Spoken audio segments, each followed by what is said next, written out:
Hello, this is Crystal Racing, and I'm extremely saddened to announce the death of Anthoine Hubert, who died after sustaining injuries in a horrific crash at Raidillon at Spa-Francorchamps today at the Formula 2 feature race, which was promptly cancelled, along with tomorrow's Formula 2 sprint race.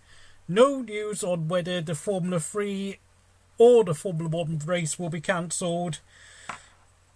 All my thoughts and prayers and condolences go out to Anthoine's family, but also my thoughts also go to all the drivers who are at Spa-Francorchamps this weekend, as well as the drivers who were involved in the crash, such as Juan Manuel Correa, Tetra Calderon, Giuliano Alesi, Marino Sato, and anyone else I might have missed out in this video, since of course I have some very, very sad emotions right now and I can barely speak, as you can tell. Anthoine Hubert was a French Formula 4 champion back when he started car racing all the way back in 2013, I think. I'm just going to load up his CV here. Yep, French Formula 4 champion back in 2013, where he dominated the series with 11 wins in 21 races. He then spent 2 years in the Formula Renault 2-litre Euro Cup, where he won 2 wins in the Euro Cup series and 4 race wins in the Alps series for Formula Renault. And then in 2016, he moved up to the FIA Formula 3 series, where in 30 races he took 1 win at the Norris Ring for Van Amersfoort Racing, finishing 8th in the championship. Then he moved up to GP3 with ART, where it took him 2 years to become the champion in 2018.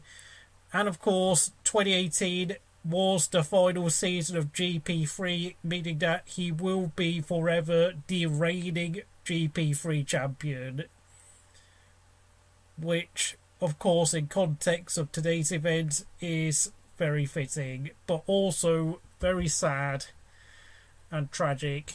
This year he moved up to Formula 2 with BWT Arden, where he took 2 race victories in the Monaco sprint race and of course a sprint race victory in front of his home fans at Paul Ricard.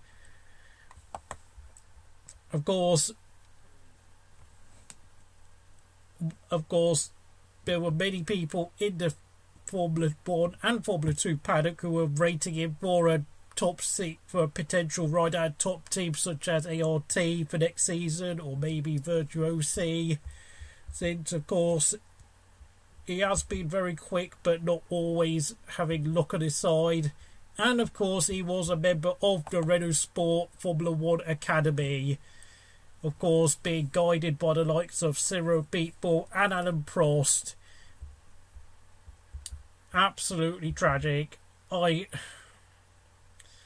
And he died at the age of only 22 years old. Gone far too soon. And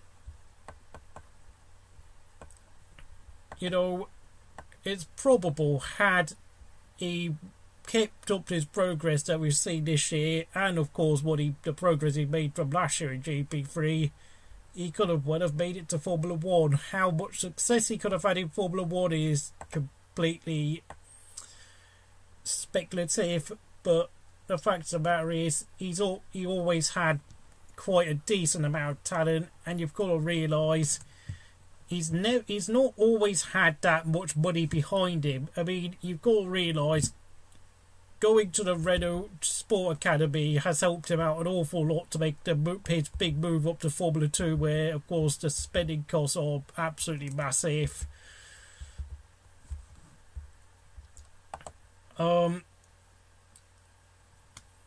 What can I say? It's so sad. I feel so empty, and I kind of feel really hollow right now. You know, I've been watching motor racing for 17 years now, since 2002. I started when I was 11 years old, and I'm now 28 years old. For many years, I honestly was arrogant enough to believe that motor racing was too safe.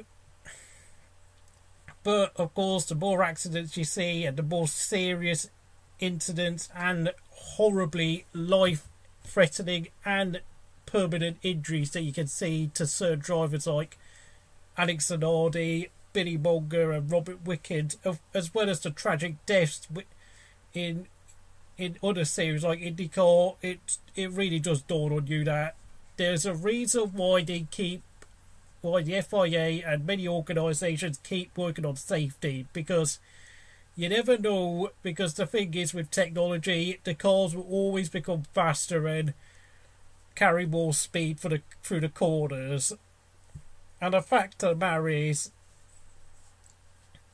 the fact is, yes, I've been moaned and belittled things like the Halo, but frankly, the fact of the matter is, motorsport needs to look after the welfare of its competitors, who will always will be willing to take the risk on head on, because these are the sort of characters you get who make it into motor racing. Racing drivers are not the type of people to sit there and think about whether it's too dangerous or not, unless of course it is indeed too dangerous. If there is a fair amount of danger involved, they will always be willing to face that risk, unless it is clearly too excessive. And, you know, for me, in terms of deaths and serious injuries, I always had an attitude of thinking, particularly towards the IndyCar series, that, oh, that's the sort of thing that only happens in the IndyCar racing, because of the fact that they race on big ovals at speeds of over 220 miles an hour. But of course, in recent, you know, and I've always had this sort of very naive mentality towards Formula 1 and Formula 2, that, you know, oh, right, yeah, they race on road circuits, so always brake and slow down for the corners. Well, Jules Bianchi's death, and now Anthoine Hubert's death, which, by the way, is the first death in the second tier of on the road to Formula 1. The first death since Campos in 1995, when Formula 2 used to be called Formula 3000.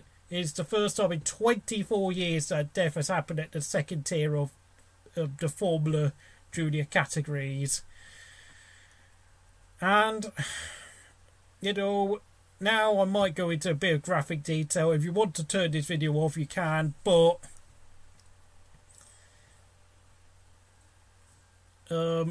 as for the accident itself, Hubert lost control on the top of Radion, smacked into the barriers, came back onto the track, and Juan Manuel Correa had nowhere to go but straight side on into Hubert's car.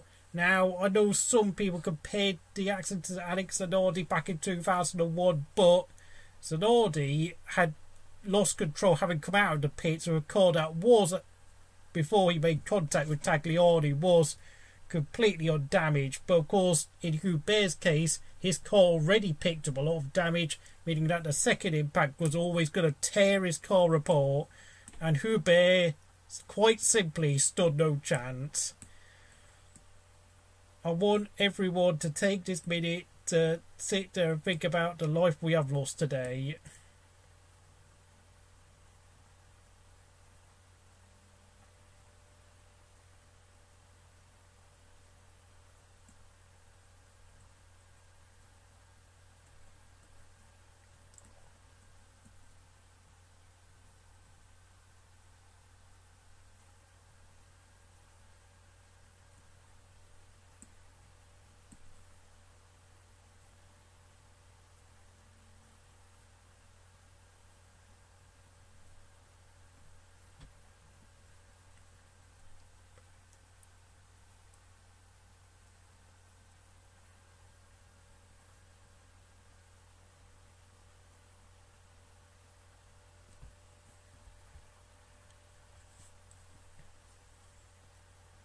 Thank you for watching, and rest in peace, Anthoine Hubert.